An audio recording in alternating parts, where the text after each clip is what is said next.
अगला है Cl। अब आप सोच रहे हो सर आपने सारे ट्रू लिखे हैं, मैं यहाँ ट्रू और फॉल्स खेलने नहीं आया। ट्रू और फॉल्स को मैं ये नहीं बता रहा कि ये ट्रू है ये फॉल्स, ये सारे ट्रू ही लिखे हैं मैंने, फॉल्स क्यों लिखूंगा मैं? मुझे तो आपको समझाना है ना, मैं कौन सा आपको पेपर दिखा रहा हूं, मेरे को आपको ये लाइन दिखानी है, ये लाइन आपको समझानी है, बस ये मेरा मकसद है।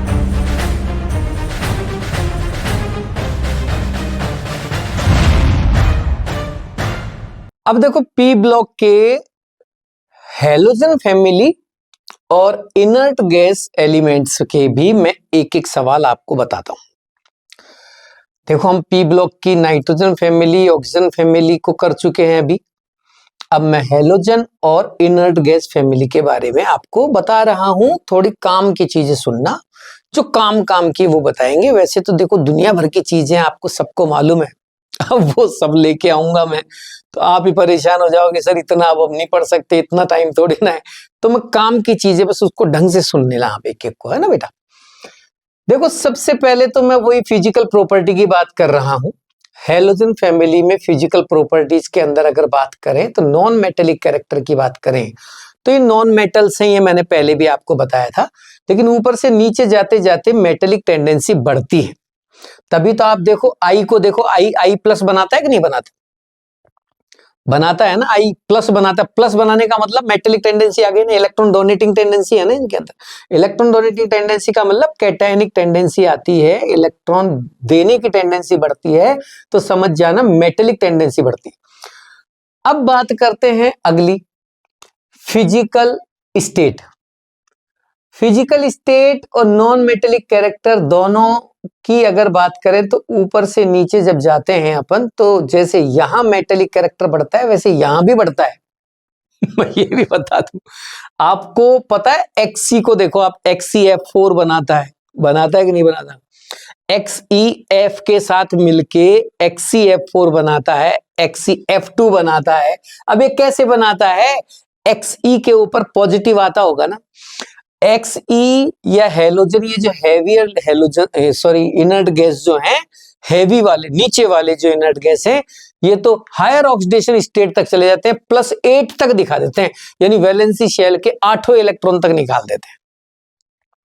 जनरल केसेस में ऐसा नहीं होता, लेकिन ये बना लेते हैं कैटायन, लेकिन छोटे एलिमेंट्स के साथ, जैसे फ्लोराइड्स, ऑक्साइड्स वगैरह वगैरह, हर किसी के साथ नहीं। तो मेटेलिक कैरेक्टर ऊपर से नीचे बढ़ता है दोनों में ही। फिजिकल स्टेट की बात करें तो ऊपर वाले गैस हैं, नीचे जाते जाते लिक्विड और सॉलिड होते चले जाते। अब जैसे हैलोजन की बात करूं तो F और Cl गैस, FCl ये तो गैसियस होते हैं नेचर में, कभी भी देख लेना। Br की अगर हम बात करें तो ये लिक्विड फॉर्म में होती है, और I की अगर हम बात करें तो I सॉलिड फॉर्म में होती है। तो इसका मतलब ऊपर से नीचे जा रहे हैं तो क्या होगा? फिजिकल स्टेट चेंज होगी, ठीक है। कलर्स की भी बात करते हैं, हैलोजन सारे कलर्ड होते हैं, सब में कलर होता है, सब कलर दिखाते हैं, ठीक है ना। मतलब विजिबल लाइट को एब्जॉर्ब करते हैं और फिर ऐसी लाइट को रिलीज करते हैं जो हमें दिखती है, वो भी विजिबल रेंज में आती है।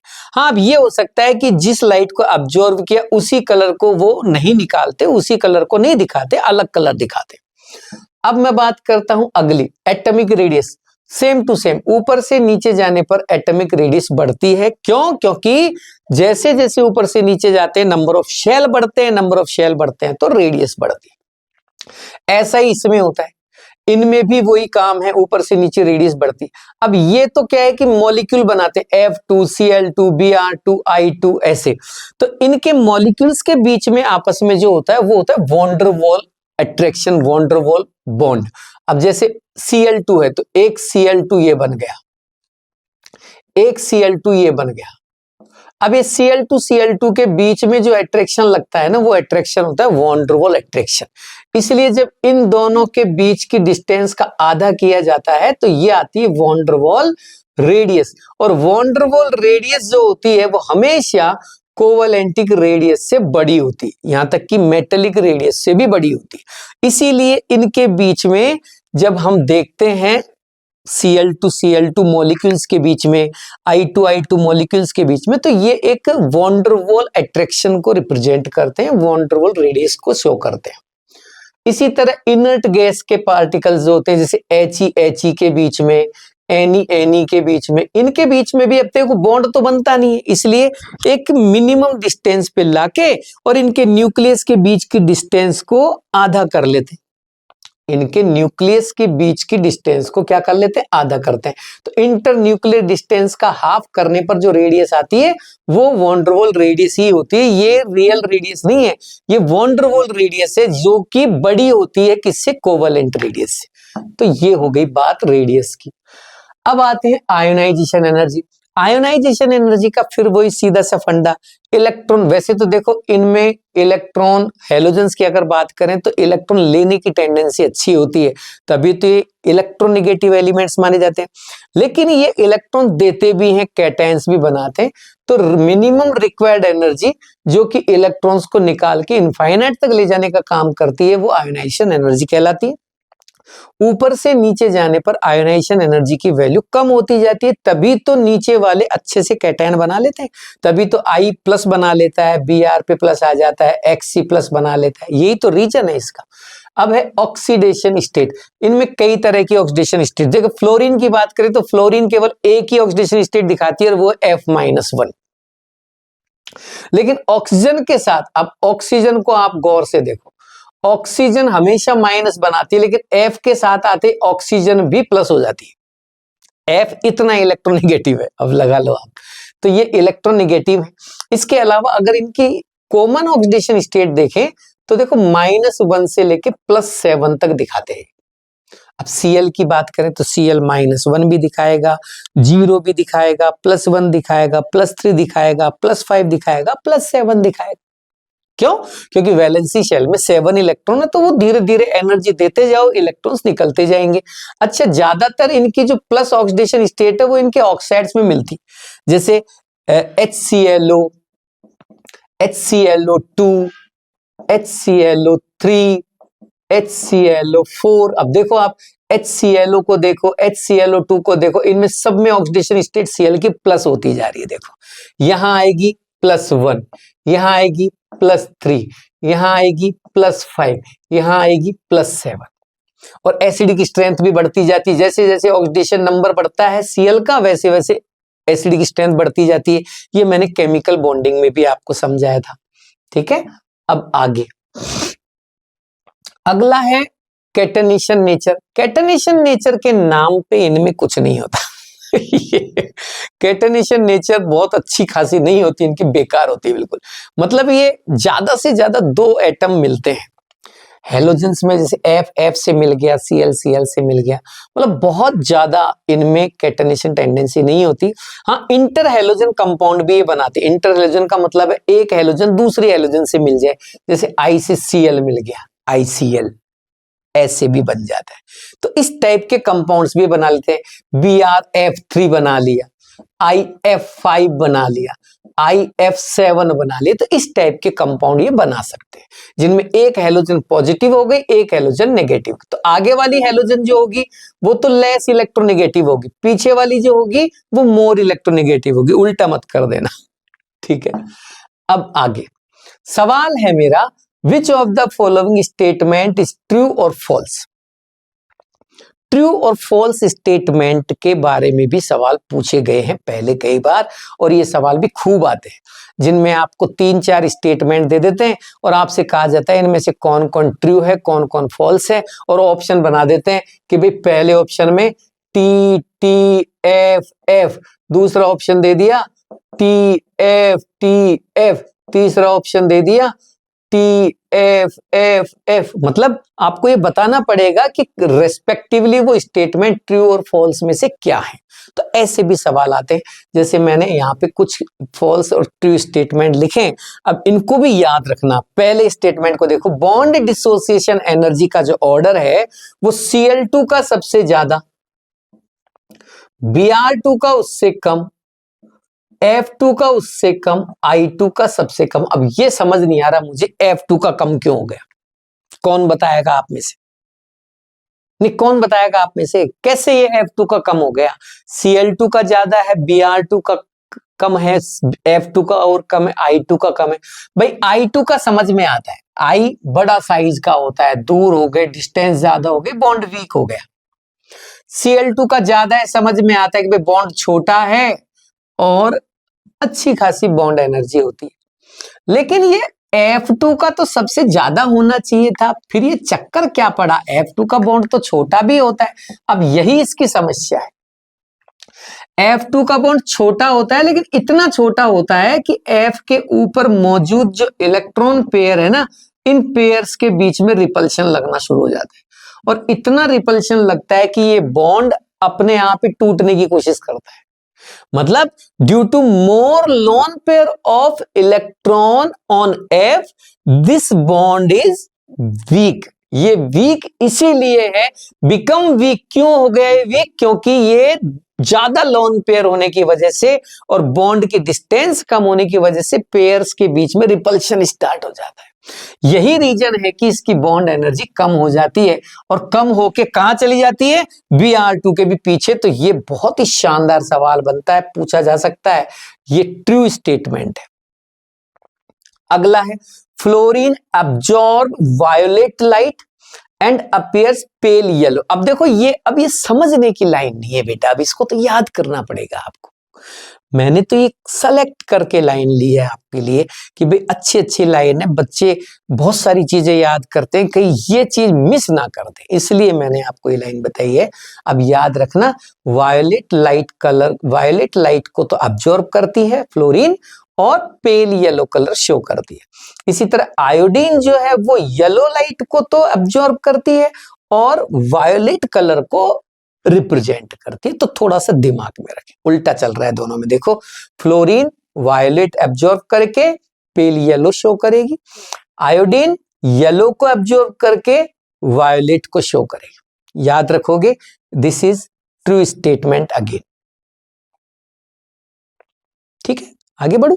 अगली लाइन है, ClO2 and Cl2 are used as bleaching agent. अब देखो, ये ब्लीचिंग का मतलब होता है कलर उड़ाने वाले एजेंट, डीकलराइजिंग एजेंट जो होते हैं, जो कलर को खींच लेते हैं, कलर को हटा देते हैं, उनको ब्लीचिंग एजेंट कहते हैं। तो ये एक अच्छी लाइन थी, मैंने यूज की। ClO2 और Cl2 दोनों का इस्तेमाल ब्लीचिंग एजेंट में किया जाता है। This is again true statement. Fluorine does not form polyhalides. आपने I-3 देखा होगा, यानी I3-, सॉरी I-3 नहीं, I3- देखा होगा, आपने Br3- देखा होगा, लेकिन आपने F3- नहीं देखा होगा। F3- नहीं बनता, तो ध्यान रख। रीजन क्या है, रीजन वही है, अरे F2 बनने में तो आफत हो रही है, F3- कैसे बनेगा, रिपल्शन इतना ज्यादा हो जाएगा कि स्टेबल ही नहीं रह पाए। इलेक्ट्रॉन इलेक्ट्रॉन के बीच, यानी लोन पेयर ऑफ इलेक्ट्रॉन्स के बीच में रिपल्शन बढ़ जाने की वजह से ये बॉन्ड सक्सेसफुली नहीं बन पाते। ठीक है, ये भी ट्रू स्टेटमेंट है, ये लिख दिया मैंने ट्रू स्टेटमेंट। अगली लाइन है, UF6NF3 ये तो स्टेबल है, लेकिन UCl6NCl3 अनस्टेबल है। ये क्या चक्कर है, रीजन है हैलोजन का साइज। अरे UCl6 का UBr6 भी नहीं बनेगा, UI6 भी नहीं बनेगा, NCl3 के अलावा NBr3 भी नहीं बनेगा, NI3 भी नहीं बनेगा। रीजन, अब NI3 आप बनाओगे तो बड़े बड़े एटम अकोमोडेट ही नहीं हो पाएंगे, इसके ऊपर बॉन्ड ही नहीं बन पाएंगे, ओवरलैपिंग अच्छी नहीं होगी। N और I, N और Br, इनके जो बीच की जो ओवरलैपिंग है वो स्ट्रॉन्ग नहीं हो पाएगी, क्योंकि अलग अलग ऑर्बिटल्स काम आएंगे, एक का छोटा ऑर्बिटल, एक का बड़ा ऑर्बिटल, एक छोटा और एक इतना बड़ा ऑर्बिटल, इनके बीच की ओवरलैपिंग अच्छी होगी नहीं, है ना। ये रीजन है इसका, तो ये भी ट्रू स्टेटमेंट है। F2H2O gives ozone while other do not give, बिल्कुल सही है। अब फ्लोरीन की जब H2O से रिएक्शन कराते हैं तो ओजोन बन जाती है, जबकि क्लोरीन और ब्रोमीन की H2O से रिएक्शन कराने पर ओजोन नहीं बनती। समझ में आ रहा है। अब जैसे क्लोरीन वाटर सुना होगा आपने, Cl2 + H2, bromine water, chlorine water, खूब ऑर्गेनिक की रिएक्शन में काम में लेते हैं, वो ओजोन नहीं बनाते, ये ओजोन बना लेती है। ठीक है, अगला है, ये भी ट्रू स्टेटमेंट हो गया। अगला है Cl। अब आप सोच रहे हो सर आपने सारे ट्रू लिखे, मैं यहाँ ट्रू और फॉल्स खेलने नहीं आया। ट्रू और फॉल्स को मैं ये नहीं बता रहे कि ये ट्रू है ये फॉल्स, ये सारे ट्रू ही लिखे हैं मैंने, फॉल्स क्यों लिखूंगा मैं, मुझे तो आपको समझाना है ना, मैं कौन सा आपको पेपर दिखा रहा हूं, मेरे को आपको ये लाइन दिखानी है, ये लाइन आपको समझानी है, बस ये मेरा मकसद है। अगली लाइन है, ClF Brf3 IF5, IF7 ये इंटर हैलोजन कंपाउंड से जो कि पॉसिबल है, बनते हैं। तो मैंने अभी अभी बताया था कि इंटर हैलोजन कंपाउंड का मतलब है कि एक से ज्यादा हैलोजन आपस में जुड़ जाती। दीज आर गुड ऑक्सीडेंट, ये अच्छे ऑक्सीडाइजिंग एजेंट होते हैं और डायामैग्नेटिक होते हैं। ठीक है, डायामैग्नेटिक का मतलब हो गया कि इसके अंदर बॉन्डिंग हो जाती है तो अनपेयर्ड इलेक्ट्रॉन नहीं बच पाते और वो पैरामैग्नेटिक शो नहीं करता। अब है Cn-, SCn-, SeCn-, OCn-, ये सूडो हैलाइड्स है। सूडो हैलाइड्स का मतलब है जो हैलोजन के जैसे मतलब कैरेक्टर शो करते हैं। जैसे F- है, हैलोजन है ना, हैलाइड है ना, वैसे Cn- सूडो हैलाइड। क्यों? अब H से F जब जुड़ता है तो क्या बनाते हो आप? HF। वैसे Cn से H को जोड़ते हो तो HCN बनता है। इसको आप हाइड्रोजन फ्लोराइड कहते हो, इसको आप हाइड्रोजन साइनाइड कहते हो। तो मतलब ऐसे के ऐसी प्रॉपर्टी है इनकी, जैसे ऑक्सीडेशन स्टेट सेम है ना, इनके नाम में पीछे लगने वाला सफिक्स सेम है, इनकी मॉलिक्यूल बनाने की टेंडेंसी सेम है। जैसे F से मिलता है F2 बनता है, CN से मिलता है तो CN2 बनता है, यानी साइनोजन बनता है। तो कुछ प्रॉपर्टी जिनकी सेम होती है, इसलिए हैलोजन जैसी प्रॉपर्टी रखने की वजह से इनको सूडो हैलाइड्स कह दिया गया। That's clear. अब मैं लेके चलता हूं आगे।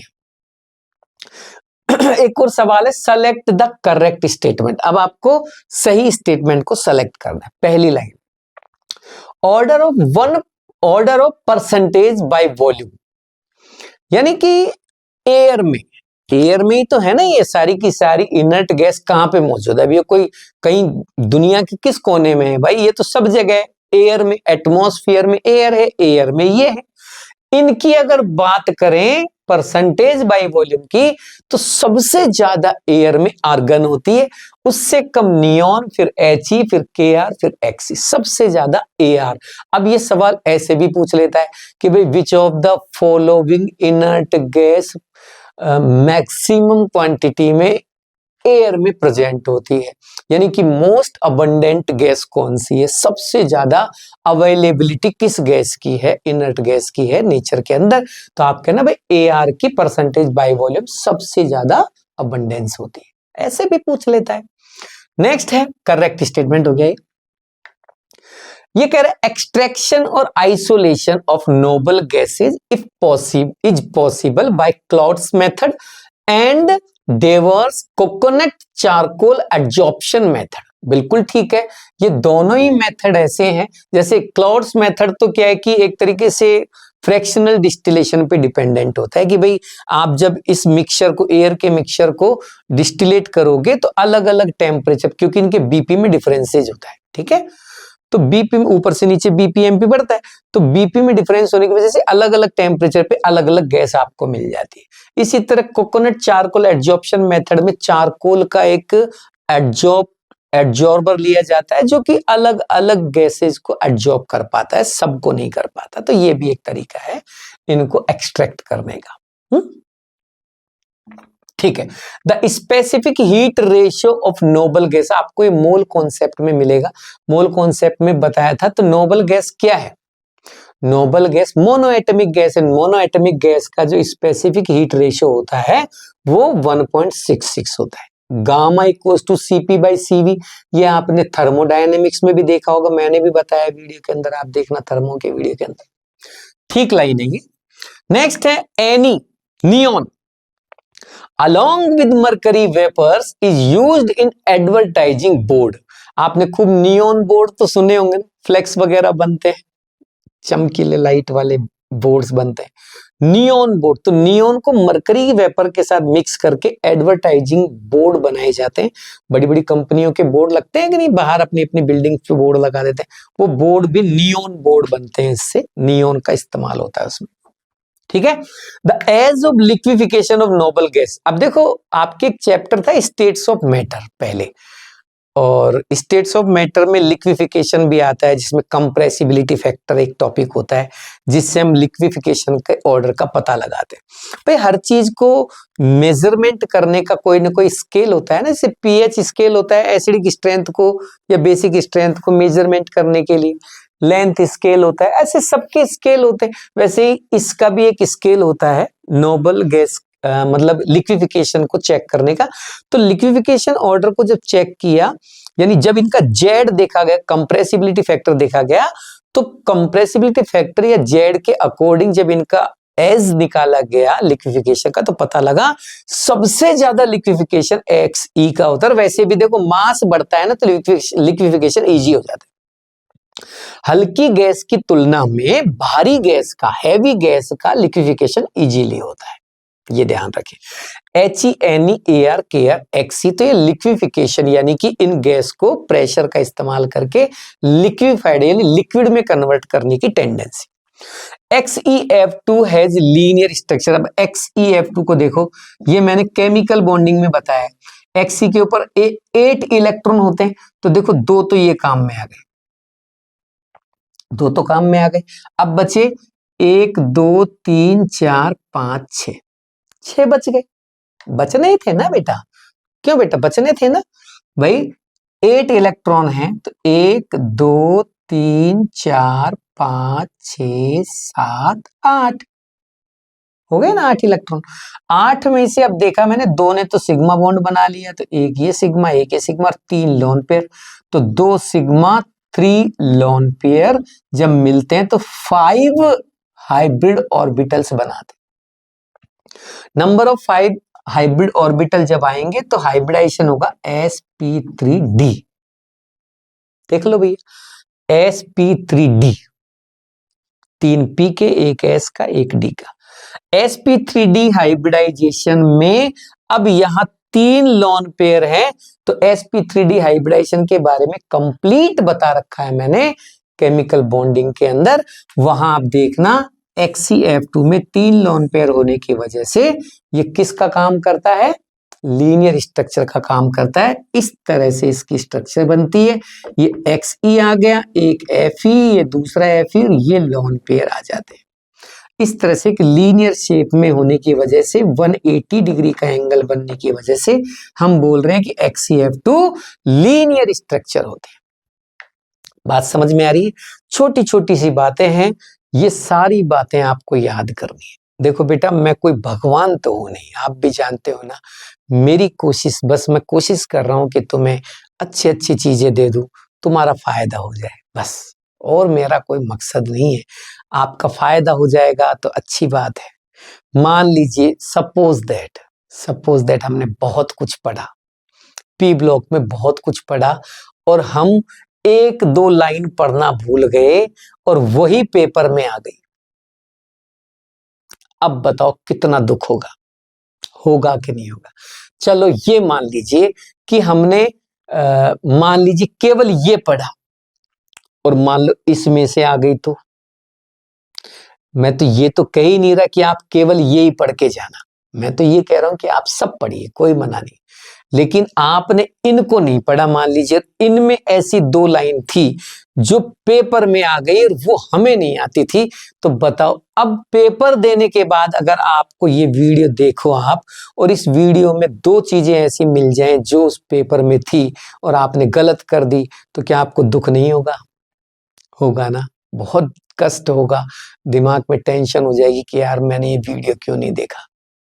इसलिए कह रहा हूं आप अपने लेवल पे तैयारी कीजिए, लेकिन इनको एक बार जरूर देख लेना। ठीक है बेटा? ओके, इसी के साथ इस सभा को समाप्त करते हैं। अगली सभा में फिर मिलेंगे, तब तक के लिए नमस्कार।